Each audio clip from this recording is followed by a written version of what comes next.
Joining us to talk about this further, Anthony Chan, former Chief Economist at JPMorgan Chase. Anthony, great to see you. Thanks for taking time to chat with us.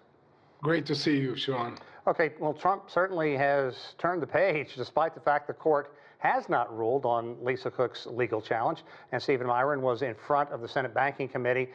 No surprise here, he favors slashing interest rates, but in the same breath, we just heard, vowed to preserve the independence of the Fed.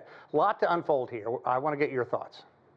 Well, I think that preserving the independence of the Fed is important, and the reason for that is that countless academic studies and International Monetary Fund studies show that when you have an independent Federal Reserve, you generate faster economic growth and lower inflation. Once you give that up, those two issues that I've mentioned, namely faster growth and lower inflation, go out the window.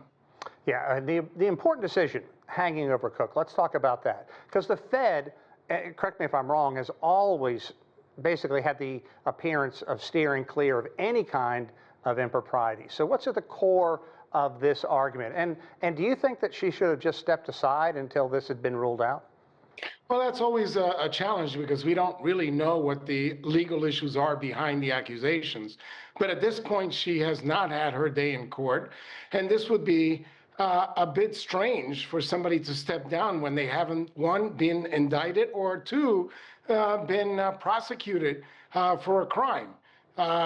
In this country, we're supposed to be innocent until we're proven guilty, and she has not even been indicted. So obviously not proven guilty, it's very difficult to say that there is cause for a crime that hasn't been prosecuted yet.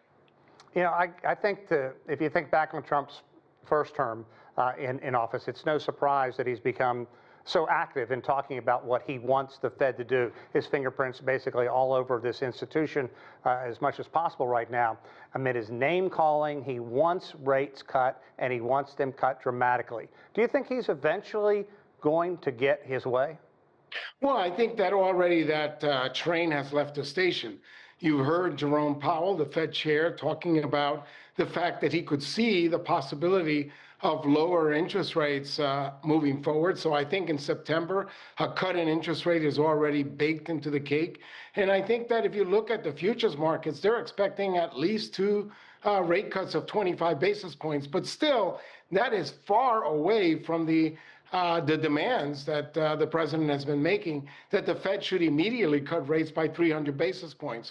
We know that the goal is to lower interest rates. That's what he's wanted to do. And in fact, when he's talked about eliminating Lisa Cook from the Federal Reserve, he says very soon we'll have low interest rates. So the goals are very clear. It's pretty straightforward. You know, you've been in this business a long time. I kind of want to get your thoughts. If indeed we had a rate cut of some 300 basis points, what would it do to the economy, to the markets, and to the global reputation? Well, Sean, you're right. I've been in the business now for more than 35 years. And in fact, I recently wrote a paper on Substack talking about what happens when the Federal Reserve cuts rates. And what happens is, if inflation expectations and inflation itself is going down and the Fed is cutting rates, guess what? Interest rates at the longer end actually go down. But if inflation is rising, as it is right now, we saw the core personal consumption deflator, and we saw the CPI all moving up just slightly higher. And in fact, just today, when Stephen Miran was asked whether or not when the Federal Reserve cuts rates, does that automatically mean that long-term rates go down? And he said no, that the two are somewhat unrelated.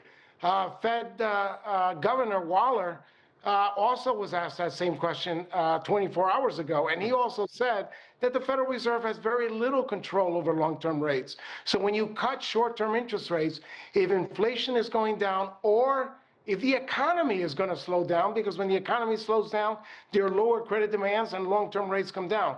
But if the economy is strong, and the administration has said that they would not be surprised if the economy grows by as much as 5% in 2026. So if you see growth of that nature in the first quarter, and you don't see inflation coming down, and the Federal Reserve were to cut rates by 300 basis points, which is what they do in an emergency situation, right, there's no doubt that long-term rates will go up rather than go down. And, you know, I was talking about the international reputation. I want you to hear, because there's growing concern about the Fed's independence. I want you to listen at what the Bank of England's chief had to say. This is a very serious situation. I am very concerned because the Federal Reserve is obviously, the central bank for the world's largest economy. It's leading central bank. It has built up a very strong reputation for independence and for its decision making. So this is very concerning. Okay, I want to get your thoughts on that. I think that statement and quote was spot on, because what we see is, look at the evidence. When you saw what happened in Latin America and some countries, what you saw in Turkey when the central bank lost its independence and the head of government was basically controlling the central bank, guess what happened, Sean? Inflation went up.